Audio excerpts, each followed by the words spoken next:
अब मैं अगले मेहमानों को अपने मंच पर आमंत्रित करना चाहूँगी। मिस्टर आशीष जायसवाल जी को मंच पर बुलाऊंगी। चौकसे इंजीनियरिंग के मैनेजिंग डायरेक्टर हैं आशीष जायसवाल जी।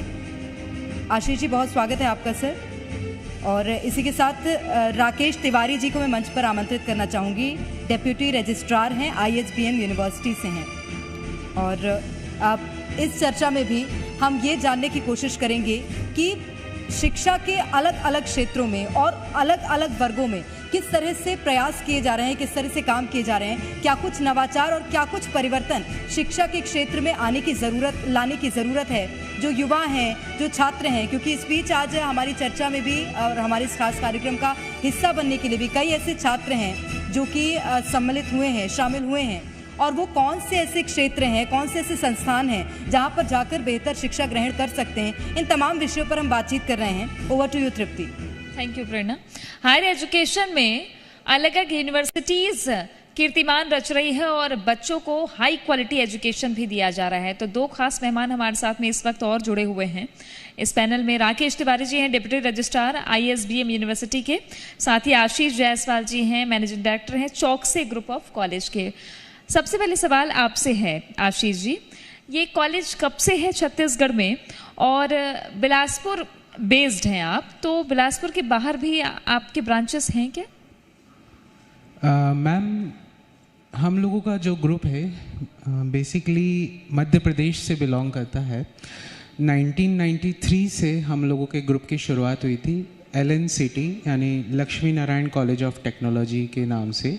That was the first private engineering college of MP at the 93।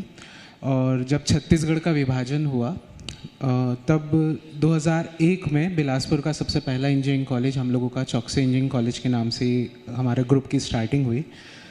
तो हमारा ग्रुप इस वक्त पूरे सेंट्रल इंडिया में MP और छत्तीसगढ़ को मिला के सबसे बड़ा एजुकेशनल ग्रुप है, जिसके under right now 3 universities, 2 medical colleges, Ayurvedic colleges, pharmacy colleges and multiple courses run कर रहे हैं। बिलासपुर की जो बात है वो ये है कि फादर जो हैं हमारे वो छत्तीसगढ़ से ही बिलोंग करते थे। पेंड्रा में उनका जन्म स्थान था, तो एक लगाव था अपने जन्मभूमि से, इसलिए उन्होंने 2000 में यहाँ पर कॉलेज बिलासपुर में शुरुआत की। इस वक्त बिलासपुर में हमारे कॉलेज में यूनिवर्सिटी तो नहीं है बट लेवल ऑफ कॉलेजेस हैं। इंजीनियरिंग है, MBA है, MTech है, फार्मेसी है, होम्योपैथी है, डिग्री कोर्सेस हैं। तो ये सारे कोर्सेस चल रहे हैं बिल्कुल। और इसी कड़ी में एक और कॉलेज जो है वो छत्तीसगढ़ में फल फूल रहा है, वो है ISBM university. Sir Rakesh sir, ISBM university की शुरुआत कब से हुई, क्या कुछ मोटिव था इसको शुरू करने के पीछे? ISBM यूनिवर्सिटी 2017 से छत्तीसगढ़ में प्रारंभ हुआ है और वनांचल क्षेत्र में है। इसमें सभी विषयों की अभी तो हम शिक्षा दे रहे हैं। इसकी शुरुआत में उद्देश्य यही था कि वनांचल क्षेत्र में कॉलेजेस तो हैं, यूनिवर्सिटीज़ नहीं हैं। निजी विश्वविद्यालय भी जो भी हैं शहरी क्षेत्रों में हैं। तो हमारे चांसलर की ये सोच थी कि वनांचल के छात्रों को, छात्राओं को, बालिकाओं को शिक्षा के लिए वहाँ विश्वविद्यालय की स्थापना जरूरी है। और इसी सोच के साथ जिस तरीके से सोशल कॉर्पोरेट रिस्पॉन्सिबिलिटी होती है, जिसमें कॉर्पोरेट अपना कुछ हिस्सा सोशल रिस्पॉन्सिबिलिटी में खर्च करता है, हमारे चांसलर ने इस सोच को आगे बढ़ाते हुए पूरा विश्वविद्यालय ही सोशल रिस्पॉन्सिबिलिटी के तहत वनांचल क्षेत्र में स्थापित किया है। ये छत्तीसगढ़ में वनांचल क्षेत्र चूँकि वनों से आच्छादित तो प्रदेश है ही, कौन कौन सी जगहों पर आप ज़्यादा फोकस करते हैं वनांचल के जरिए? कह रहे हैं हम बेसिकली जो गरियाबंद से छुरा एरिया है उस एरिया में हमारा विश्वविद्यालय स्थापित है। तो हम गरियाबंद से देवभोग, मैनपुर और इधर महासमुंद जिला सराईपाली एरिया से लेके आधा वनांचल एरिया उस तरफ से हम कवर करते हैं। वैसे छात्र हमारे पास पूरे छत्तीसगढ़ से हैं एडमिशन्स। सर सवाल मेरा आपसे है, बात हो रही थी चौकसे ग्रुप की, तो आपने बताया जिस तरह से बिलासपुर में ये जो संस्थान है ये आगे फल फूल रहा है। बिलासपुर के अलावा कोई और भी ऐसी जगहें हैं क्या, कोई और भी ऐसे राज्य हैं जहाँ पर चौकसे इंस्टीट्यूट में जो बच्चे हैं अगर वो सोच रहे हैं एडमिशन लेने के लिए तो पढ़ाई कर सकें? जैसा मैं बताया मैम, MP में है हम लोग इस वक्त भोपाल, इंदौर, जबलपुर और छत्तीसगढ़ में बिलासपुर। ये 4 सिटीज़ में हमारे ग्रुप का कॉलेजेस मौजूद हैं। इंजीनियरिंग कॉलेज हमारे चारों शहर में है, जहाँ पे भी मैं बता रहा हूँ। साथ में मेडिकल कॉलेज जो है वो भोपाल और इंदौर में है। एंड यूनिवर्सिटी हमारी अभी 2 भोपाल में है और 1 इंदौर में है। सर, बिलासपुर में जब इस संस्थान को शुरू किया गया तो जाहिर सी बात है, क्योंकि उस वक्त तो मुझे लगता है कि इतना विकास हुआ भी नहीं रहा होगा, तो समस्याएं और चुनौतियां तो रही होंगी।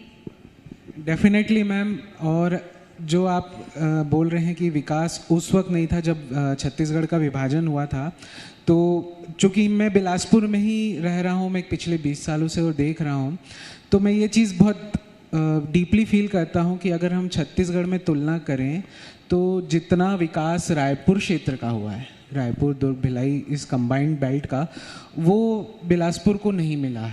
आज की डेट में कई चीज़ें हमें जो प्रॉब्लम आती कि बिलासपुर में अगर एजुकेशन के नाम पे गवर्नमेंट का कोई बड़ा संस्थान है तो नहीं है। आईआईटी नहीं है, आईआईएम नहीं है, एम्स नहीं है, IIIT नहीं है। ये सारी सुविधाएं मौजूदा अभी जो भी हैं रायपुर तरफ हैं, जिसका फ़ायदा रायपुर के बच्चों को मिलता है, वो एक अच्छी चीज़ है। बट बिलासपुर इस चीज़ से अछूता रह जाता है। और जब ऐसी चीज़ें होती हैं तो स्वाभाविक बात है कि बच्चों के मन में एक सवाल आता है कि क्या हम बिलासपुर से बाहर चले जाएं, क्योंकि जो भी गवर्नमेंट के बड़े बड़े नाम हैं वो तो सब एक पर्टिकुलर शहर में आ रहे हैं। तो हम लोग अपनी तरफ से पूरी कोशिश करते हैं कि जो भी एक बेस्ट पॉसिबल सुविधाएं एक प्राइवेट इंस्टीट्यूट के नाते हम रख सकते हैं वो देते हैं। मतलब चौकसे ग्रुप ने बिलासपुर के लिए अपना एक योगदान दिया है, क्योंकि बिलासपुर और रायपुर वाली जो बात है वो तो छत्तीसगढ़ बनने की बात से ही समझ में आती है लोगों को, लेकिन फिर भी बिलासपुर किस तरीके से तरक्की कर रहा है इसके भी कई उदाहरण हमारे सामने हैं। और एक तो आपने ही बच्चों को एक इंस्टीट्यूट दिया है। मैं आपकी तरफ आना चाहूँगी राकेश जी। ISBM यूनिवर्सिटी वनांचल में काम कर रहा है। जब वनांचल में काम किया जाता है तो चुनौतियां काफ़ी होती है। बच्चों को शिक्षा से जोड़ना ये सबसे बड़ा चैलेंज। इस चैलेंज को, क्योंकि कई बच्चे तो स्कूल के बाद से ही पढ़ाई छोड़ देते हैं, फिर स्कूल कंप्लीट करके कॉलेज तक लाना, ये आप लोगों ने देखा वहाँ पे काम करते वक्त? जी, इस समस्या का हमने बहुत सामना किया हुआ है। और जैसा कि मैंने पहले बताया कि ये वनांचल है और संवेदनशील क्षेत्र भी है। यहाँ पे हम ये देखते हैं कि खेती किसानी करने वाले छात्र छात्राएं ज़्यादा हैं। एक समय ऐसा भी आता है कि हम काउंसलिंग करके बच्चों को एडमिशन दिला देते हैं। बच्चे 1 महीना 2 महीने पढ़ाई करते हैं और जैसे ही खेती किसानी का वक्त आता है बच्चे खेतों में जाकर उतर जाते हैं। वो हमारे लिए सबसे कठिन समय होता है जब हमारे प्राध्यापकगण, हमारे स्टाफ जाके उनके माता पिता की काउंसलिंग करते हैं, उनको समझाते हैं कि अभी इनको आप पढ़ाई में ध्यान दिलवाइए। ये जो पढ़ाई करेंगे तो आपकी इसी खेती को, इसी कृषि को ज़्यादा उन्नत ढंग से और बहुत अच्छे तरीके से करेंगे और इनको किसी भी जॉब के लिए बाहर नहीं जाना पड़ेगा, शिक्षित कृषक कहलाएंगे। सर, इसके लिए कोई ऐसी विशेष सुविधाएं हैं क्या जो ISBM में मिल सकती हैं बच्चों को, छात्रों को? मैं समझा नहीं। जो छात्र वहाँ पर एजुकेशन ले रहे हैं, पढ़ाई कर रहे हैं, उनके लिए कोई विशेष ऐसी सुविधाएं हैं जो बच्चे वहाँ पर ले सकते हैं और उसके अनुसार जो उनकी शिक्षा है वो और आसान हो जाए? नहीं, उनके लिए जो भी सुविधाएं विश्वविद्यालय प्रोवाइड करा सकता है वो तो तमाम सुविधाएं जो एक आम छात्रों को होती हैं वो उनके लिए भी हैं। हाँ, जो बच्चे इस टाइप से क्लास जब उनकी गैप हो जाता है तो हम उनके लिए अतिरिक्त कक्षाएँ आयोजित करते हैं और कोशिश ये रहती है कि उनका सिलेबस पूरा हो। दूसरी बात, वनांचल क्षेत्र में हम एक और परेशानी देखते हैं, बालिका शिक्षा के प्रति अभी वहाँ जागरूकता नहीं है। इसके लिए हम पूरी तरीके से प्रयासरत हैं। हम वहाँ पे पेरेंट्स को समझाते हैं कि बालिकाओं को आप शिक्षित कीजिए और उसके लिए हम बालिका शिक्षा में 50% फीस में भी छूट देते हैं। मतलब बच्चियाँ, क्योंकि देश का तो नारा है कि बेटी पढ़ाओ बेटी बचाओ, तो इस पे आपसे और बातचीत करूंगी कि कितनी बच्चियां आप यहाँ पे एडमिशन ले रही हैं और वनांचल में कैसे आगे बेटियां सामने आ रही हैं। आपसे बातचीत करना चाहूँगी मैं। ये चौकसे ग्रुप जो है वो अपने यहाँ क्या क्या सुविधाएं देता है, किन किन सुविधाओं से लेस आपका ये इंस्टीट्यूट है? देखिए मैम, बेसिक जो बुक्स वाली थ्योरी होती है, मतलब मेरा कहने का मतलब है कि एक नॉर्म्स होता है कि संस्था को चलाने का, कि आपको पर्टिकुलर फैकल्टीज़ चाहिए, ये लैब्स चाहिए, या ये इस तरह का इंफ्रास्ट्रक्चर चाहिए, वो तो सभी पूरा करते हैं क्योंकि वो तो एक नियम आ जाता है। उसके अलावा जो चौकसी ग्रुप ऑफ कॉलेजेस हम देते हैं, हम अपने बच्चों को आउट ऑफ द वे जाकर कोर्सेरा कंपनी से हमारा टाई अप है, हम उसका सर्टिफिकेशन कोर्स कराते हैं। ये सिर्फ हमारे स्टूडेंट्स के लिए हम अलाउड करते हैं और उसका कोई चार्जेस नहीं लेते। इसके अलावा हमारे यहाँ पे बैंकिंग और पीएससी की क्लासेस, गेट क्लासेस और जीपेट क्लासेस, ये सभी की सुविधाएं हम रखते हैं जिसमें हम स्टूडेंट्स से कोई शुल्क नहीं लेते हैं। देन अदर फिर हम अदर एक्टिविटीज़ रखते हैं कि जो हमारे यहाँ पे एनएसएस और एनसीसी हैं, इसमें भी हम चूँकि जो हम सेंटर टेक्निकल यूनिवर्सिटी के अंदर आता है हमारा कॉलेज, तो one of the best unit हम लोग मेंटेन करते हैं एनएसएस और एनसीसी की, तो उसमें भी हमारे कैडेट्स और स्टूडेंट्स पूरा पार्ट लेते हैं। इसके अलावा कई आसपास हमारे विलेजेस जो हैं, हम उनको गोद ग्राम बोलते हैं, वो लेते हैं, तो वहाँ पर जाकर बच्चे हमारे गाइड करते हैं उनको, स्टूडेंट्स वहाँ के जो स्टूडेंट्स हैं जो स्कूल लेवल पे हैं उनको शिक्षित करने के लिए, तो वो उन तक पहुंचाने से पहले खुद वो ज्ञान अर्जित करने की सुविधा वो देते हैं। थोड़ी देर पहले जो अभी पैनल डिस्कशन चल रहा था उस पर सर लोग बात कर रहे थे कि स्किल डेवलपमेंट का, तो हमारे कॉलेज को अभी बिलासपुर में एकमात्र कॉलेज है जहां पर एनएसडीसी के प्रोजेक्ट्स मिले हुए हैं स्किल डेवलपमेंट ऑफ इंडिया द्वारा, तो उस पर भी हम लोगों का वर्क हो रहा है स्टूडेंट्स के द्वारा, ताकि वो आज की डेट में सिर्फ किताबी ज्ञान तक अपने आप को सीमित ना रखें, स्किल्स को भी अपने इम्प्रूव कर पाएँ और उस पर कर पाएँ।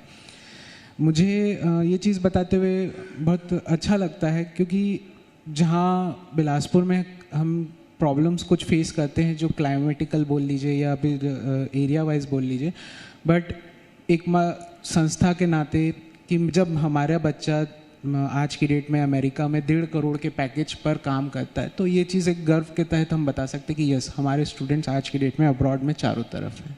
बिल्कुल सर, आप खुद भी यूथ हैं, तो यूथ के नाते आप समझते हैं क्या कि कोई और परिवर्तन ऐसे हैं, कोई ऐसे बदलाव और नवाचार हैं जो कि इस क्षेत्र में हो सकते हैं, खासतौर पर इंजीनियरिंग के क्षेत्र में? मैम, एजुकेशन तो ऐसा है कि नित्य नए, मतलब हर कुछ समय में उसमें चेंजेस की नीड है। हम जो बच्चों को आज की डेट में नॉलेज दे रहे हैं वो आज से कई साल पहले डिसाइडेड किया गया कि ये पाठ्यक्रम आपको पढ़ाना है, और मार्केट जो होता है जहाँ पर जब बच्चा अपनी पढ़ाई करके आगे जाता है वो टोटली डिफरेंट रहता है। तो ये प्रॉब्लम उन बच्चों को आती है कि वो जब पढ़कर बाहर निकलते हैं वास्तविक दुनिया जिसको बोलते हैं कंपटीशन वर्ल्ड, जब वहाँ पहुँचते तब उन्हें पता चलता है कि that the study we have done from the books और जो मार्केट की रिक्वायरमेंट है वो मैच नहीं कर रही है। तो ये चेंजेस की तो बहुत ज़्यादा नीड है। सेंट्रल गवर्नमेंट ने अभी प्रोसेस भी ला रहे हैं, जो नया NEP लाए हैं उसके तहत, अभी छत्तीसगढ़ में उसको लागू नहीं हुआ है, MP में लागू हो गया है। तो होप सो जब यहाँ पे भी वो चीज़ लागू होंगी तो वो जो चेंजेस हैं वो आएंगे। और there are lot of changes more required, खासकर टेक्नोलॉजी से रिलेटेड। एक छोटा सा पॉइंट है कि जब कोविड 2020 में आया तब उस वक्त तक इंडिया ऑनलाइन क्लासेस के लिए रेडी नहीं था, इतनी बड़ी कंट्री रेडी नहीं थी, बट एक बहुत शॉर्ट टाइम में उस चीज़ को कवर भी किया गया। स्कूलों तक के टीचर्स ने ऑनलाइन अपने बच्चों को पढ़ाई पहुंचाई, तो कोप अप किया गया। तो वैसे ही आगे फ्यूचर को हमको सोचते हुए अथाह संभावनाएं हैं जिन पे हम वर्क किया जा सकता है। और जहाँ तक बात की जाए बच्चों के फ्यूचर की, तो छत्तीसगढ़ में जब वनांचल में आप काम करते हैं राकेश जी, ISBM यूनिवर्सिटी ज़्यादा वक्त नहीं हुआ है, आपने बताया कि 2017, लेकिन देखा जाए तो बच्चे अभी वहाँ से निकल करके, आपने कहा कि 50% आप फीस में कंसेशन देते हैं उनको, कितना इम्पैक्ट इसका पड़ा है? और आगे 5 साल बाद अगर हम देखें तो क्या फ्यूचर प्लानिंग है आपकी उन क्षेत्रों में? बालिका शिक्षा के लिए जैसा आपने कहा हम 50% फीस देते हैं, मैंने बताया था, उसका इम्पैक्ट तो हमको देखने मिल रहा है कि जो IT कोर्सेज़ हैं, जो DCA PGDCA के कोर्सेज़ होते हैं, उसमें 60% क्षेत्र की बालिकाएं एडमिशन ले रही हैं। इन कोर्सेज़ में बालकों की बजाय बालिकाओं की संख्या ज़्यादा है, और इसके लिए हमने एडवांस लैब बना के रखा है, उनको पूरी तरीके से प्रशिक्षण दे रहे हैं। जैसा आप लोगों ने देखा होगा कि वनांचल क्षेत्र है तो छात्र छात्राओं में एक स्वाभाविक झिझक होती है। इंग्लिश जो है आज की डेट में ग्रामीण क्षेत्र में छोड़िए, शहरों में भी एक हवा है। तो हमारा ये पूरा प्रयास है कि हम क्षेत्र के बालक बालिकाओं को, अपने विद्यार्थियों को इंग्लिश की कोचिंग दे रहे हैं, पर्सनालिटी डेवलपमेंट कोर्सेज करा रहे हैं। उसके अलावा हमारी ISBM यूनिवर्सिटी के जो हेड ऑफिस है वहाँ के जरिए हम इनके प्लेसमेंट बड़े शहरों में करा रहे हैं। विगत 2 वर्षों में हमने 5 छात्र छात्राओं का चयन मुंबई की 2 कंपनियों में कराया है। तो हम इस तरीके से उनको ग्रूम कर रहे हैं और आने वाले 5 सालों में कोई शक सुबह की बात नहीं है कि वहाँ के छात्र निकल के बड़े बड़े शहरों में जाके जॉब में रहेंगे। कुछ बदलाव महसूस कर रहे हैं क्या सर? जब से बालिकाएं वहाँ पर शिक्षित हो रही हैं तो समाज में वहाँ के लोगों की सोच में कुछ ऐसा परिवर्तन आ रहा है क्या कि अब बच्चियों को पढ़ाना है, आगे बढ़ाना है? जी बिल्कुल महसूस कर रहा हूँ। मैं आपको छोटा सा उदाहरण बताऊँगा। बालिकाओं की संख्या तो विश्वविद्यालय में है, जो मेड होती हैं बाई, वो भी क्लास में अगर आती हैं या ऑफिस के अंदर आती हैं तो मे आई कम इन सर बोल के आती है। ये बदलाव वो अपने घर में अपनी बच्चियों को देख के सीख रही हैं, या जो भी वहाँ का एटमॉस्फेयर है पढ़ाई का उसको देख के। तो जब उनमें ये चीज़ है तो आने वाली बालिकाओं में कैसे नहीं होगी? बिल्कुल ये चीज़ आएगी ही आएगी। और एक साथ मल्टी प्लेटफॉर्म्स पे भी देखा जा सकता है। मतलब ये कि आपने आयुर्वेद का भी जिक्र किया, आपने इंजीनियरिंग का भी जिक्र किया, तो अलग अलग एजुकेशन, अलग अलग सब्जेक्ट्स का एजुकेशन देना, इसके लिए आपने तैयारी कैसे की, शुरुआत कैसे की थी कि एक साथ सारे ब्रांचेस हो गए, फैकल्टीज अरेंज करना, फिर बच्चे आपके पास आ रहे हैं तो उनको उनकी रिक्वायरमेंट फुलफिल करना, ये कैसे किया आपने? मैम एक साथ तो प्लानिंग नहीं थी। स्टार्टिंग तो हम लोगों के ग्रुप की, मतलब भोपाल से या बिलासपुर से हम लोगों ने इंजीनियरिंग से ही की। फिर एक एक कोर्स ऐड हुआ है हर कुछ सालों में। होम्योपैथी ऐड हुआ, फार्मेसी ऐड हुआ, MBA ऐड हुआ, अदर कोर्सेज ऐड हुए। तो सारे कोर्सेज धीरे धीरे जैसे मार्केट के हिसाब से नीड आती गई, क्योंकि एक बिजनेस हम लोग रन कर रहे हैं तो भाई कहीं ना कहीं हमें ग्रोथ चाहिए। साथ में हमें ये भी चाहिए कि जो एजुकेशन है जिसके लिए बच्चे को बाहर मूव करना पड़ रहा है, कि बिलासपुर में अगर उसको वो ऑप्शन नहीं मिल रहा है तो वो ऑप्शन की कमी हम पूरी करें, कि उसको एक ही जगह पे सारी चीज़ें, सारी सुविधाएं मिलती जाए। तो कोर्सेज मल्टीपल लाने का यही विचार के तहत हम लोगों ने किया। सुविधाओं में फैकल्टी का इश्यूज आता, बट हम लोगों के यहाँ पर फैकल्टी रिक्रूटमेंट नित्य चलता रहता है हमेशा, और 3 स्टेजेस रहते हैं फैकल्टी किसी को भी चूज़ करने के। 3 स्टेजेस ऑफ इंटरव्यू उनको क्लियर करके करना रहता है, दैट उसके बाद उनका सिलेक्शन होता है।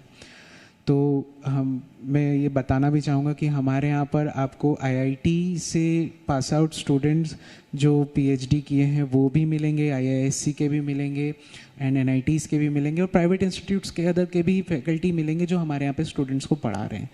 तो ऑलराउंड काफ़ी जगहों के फैकल्टीज़, यहाँ तक कि छत्तीसगढ़ के बाहर के भी फैकल्टीज़ हमारे यहाँ पे रहते हैं और वो स्टूडेंट्स को देते हैं ज्ञान। लैब्स और बुक्स, ये सब चीज़ों तो होता ही है। हाँ, इसमें जो हम लोग अपनी तरफ से लाने की कोशिश करते हैं वो है एडवांसमेंट, ताकि बच्चों को रेगुलर उस चीज़ का फ़ायदा मिले जो मार्केट में चल रहा है। और उसका फ़ायदा मिल भी रहा है, क्योंकि जिस तरह से चौकसी ग्रुप नाम कमा रहा है उससे साफ समझ में आ रहा है कि बच्चे यहाँ की शिक्षा के स्तर से बहुत संतुष्ट हैं। राकेश जी, सवाल मेरा आपसे है, जिस तरह से आपने बताया कि आपका इंस्टीट्यूट परिवर्तन लाने में भी सफल साबित हो रहा है समाज में, आगे की अगर वर्षों की मैं बात करूं तो क्या ये ISBM यूनिवर्सिटी अलग अलग राज्यों में भी विकसित होगी, वहाँ पर भी स्थापित की जाएगी? मैडम, पहले तो हम सबसे पहले छत्तीसगढ़ में ही अपना उद्देश्य पूरा कर लें। हमारा जो उद्देश्य है, हमारा जो सूत्रवाक है, नॉलेज, विजडम और ह्यूमैनिटी, हम इसको लेके ही चल रहे हैं और हम प्रदेश में युवक युवतियों को शिक्षित करने के लिए प्रतिबद्ध हैं, विशेष करके एग्रीकल्चर, कृषि शिक्षा और पैरामेडिकल की शिक्षा के क्षेत्र में।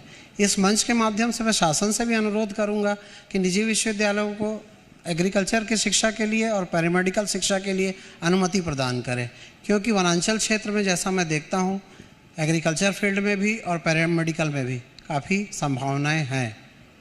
और ऐसा इसलिए भी ना, क्योंकि अभी जो टॉपर 12th के हुई हैं वो एग्रीकल्चर से हैं। तो ऐसे में देखा जाए कि हमने देखा है कि बच्चे आज खेती की तरफ ज़्यादा रुझान उनका दिख रहा है और वनांचल क्षेत्र में भी खेती की ओर रुझान दिखता है। आप क्या देखते हैं कि वहाँ बच्चे खेती ज़्यादा पसंद करते हैं? अगर जिन सेक्टर्स में आप एजुकेशन दे रहे हैं तो आपको वहाँ थोड़ी कमी दिखती है क्या? पूछते हैं लोग कि हमको यहाँ पे एग्रीकल्चर का एजुकेशन भी मिलना चाहिए। बिल्कुल, जैसा कि मैंने पहले बताया है कि एजुकेशन अभी तक बच्चे उस क्षेत्र में कृषि को परंपरागत व्यवसाय के रूप में देख रहे थे। हम उनको आधुनिक कृषि के प्रति प्रेरित कर रहे हैं और हम चाहते हैं कि वो शिक्षित हो इस क्षेत्र में और अपने उस परंपरागत व्यवसाय को ही आधुनिक रूप से करें। इससे क्या होगा कि ग्रामीण क्षेत्रों से पलायन रुकेगा। युवा जो शिक्षित होते हैं और वहाँ से बाहर चले जाते हैं, वैसी नौबत नहीं आएगी। बिल्कुल। आशीष जी, युवा अवस्था में एक इंजीनियरिंग कॉलेज खोल देना, उसके बाद उसको इतना विकास देना कि एक प्रदेश से दूसरे प्रदेश में भी वो फल फूल रहा है, ये सोच कहाँ से आई सर? आजकल तो यूथ सोचती है कैंपस सिलेक्शन हो जाए, कहीं जॉब मिल जाए अच्छी, या तो अब्रॉड चले जाएंगे। आपने कैसे सोचा कि आपको यहाँ पर एक इंस्टीट्यूट खोलना है और बच्चों को बेहतर शिक्षा देनी है? मैम, इसका पूरा श्रेय हमारे फादर को है। जैसा मैं बताया, श्री जय नारायण चौकसी जी, उन्होंने ही ये परिकल्पना की थी कि शिक्षा के क्षेत्र में हमको आगे बढ़ना है और समाज को वो चीज़ देना है जो हमने लिया है। क्योंकि उनका एक चीज़ मानना है कि आप सोसाइटी से सिर्फ लेने के हकदार नहीं हैं, जब आप कुछ बन जाते हैं तो आपको देने का भी उतना ही हक बनता है कि आप वो चीज़ें सोसाइटी को वापस करें। तो इसी के तहत, और एजुकेशन से बेस्ट कोई रास्ता हम लोगों को नहीं लगता है कि समाज को बढ़ाने के लिए हो सकता है, क्योंकि नॉलेज ही सब कुछ है। बिल्कुल। और ये नॉलेज का विस्तार वनांचल क्षेत्र में आपने बहुत अच्छा इनिशिएटिव जो लिया है। अभी गरियाबंद रीजन में ही, महासमुंद रीजन में ही आप वर्क कर रहे हैं। हालांकि आपने बताया कि छत्तीसगढ़ के और इलाकों से आपकी यूनिवर्सिटी में बच्चे आते हैं। बस्तर भी है, कवर्धा भी है, पेंड्रा भी है, ये इलाके हैं जो वनांचल क्षेत्र हैं। वहाँ के बच्चे आपके पास आते हैं या आप अपने कॉलेजेस या ब्रांचेस वहाँ पे विस्तार करने के बारे में सोच रहे हैं? बस्तर में तो शासकीय विश्वविद्यालय है। हमने जिस क्षेत्र में स्थापित किया उधर ना ही कोई निजी विश्वविद्यालय था, ना शासकीय विश्वविद्यालय था। दूसरा, कुछ शासन की नीतियां होती हैं जिसके तहत एक निजी विश्वविद्यालय 5 साल के बाद ही अपना कोई कैंपस ऑफ कैंपस दूसरी जगह खोल सकता है। तो हमने इसके लिए शासन में आवेदन किया हुआ है। चूँकि हमको 5 साल हो गए हैं, तो इस वनांचल क्षेत्र से हम दूसरी तरफ अपना एक ऑफ कैंपस खोलने के लिए हमने शासन में आवेदन किया हुआ है। अच्छा, मतलब ये है कि ISBM यूनिवर्सिटी अब गरियाबंद रेंज के या महासमुंद रेंज के आगे भी दिख सकता है कि वनांचल के बच्चों के लिए, मतलब बेटियों को 50% फीस माफ जी, हर जगह। हर जगह जो हमारा मेन मोटो है वही है, तो सभी कैंपस में वही लागू होगा।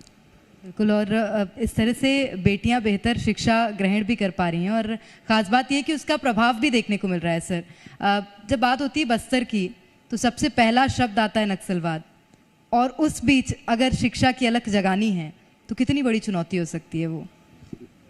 उस क्षेत्र में अगर हम ऑफ कैंपस स्थापित करने जाएंगे तो उसके लिए हमको शासन का सबसे पहले सहयोग लगेगा।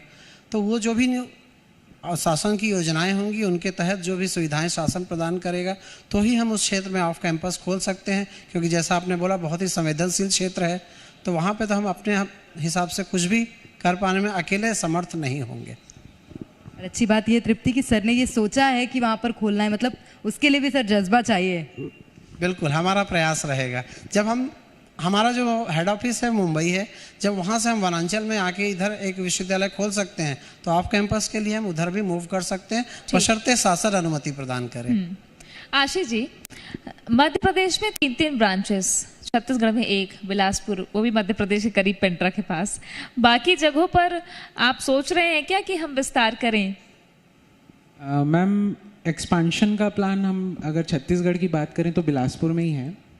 अभी चूँकि प्राइवेट यूनिवर्सिटीज़ की बात चल रही, तो हम लोगों के प्लान में है कि आगे बिलासपुर में ही एक प्राइवेट यूनिवर्सिटी का उस पर आ जाए, और होप सो आगे आने वाले बहुत जल्द पे हमारी प्राइवेट यूनिवर्सिटी आ जाएगी। इसके अलावा जो एक्सपांशन है वो फ़िलहाल अदर कॉलेजेस के रूप में ही है कि हम नेक्स्ट ईयर हम लोगों का एक लॉ कॉलेज और आयुर्वेदिक कॉलेज आ जाएगा। जी, मतलब आप अलग अलग फील्ड में बच्चों को एजुकेशन के लिए आप एक्सपांशन की तरफ भी सोच रहे हैं। बहुत शुक्रिया आप दोनों का हमारे साथ जुड़ने के लिए। Thank you. जी, आप कुछ कहना चाहते हैं? बहुत बहुत बताइए। धन्यवाद कि जी मध्य प्रदेश छत्तीसगढ़ ने ISBM यूनिवर्सिटी को ये मंच दिया, इसके लिए मैं आपका आभारी हूँ। शुक्रिया आप दोनों का। तो ISBM यूनिवर्सिटी और जिस तरीके से आशीष जी काम कर रहे हैं, ये बताता है कि अलग अलग क्षेत्र में कैसे बच्चों को आगे बढ़ाया जाए। और 50% फीस की छूट की बात तो आगे वनांचलों में होगी तो बेटियां और आगे बढ़ेंगी। बहुत शुक्रिया आपका।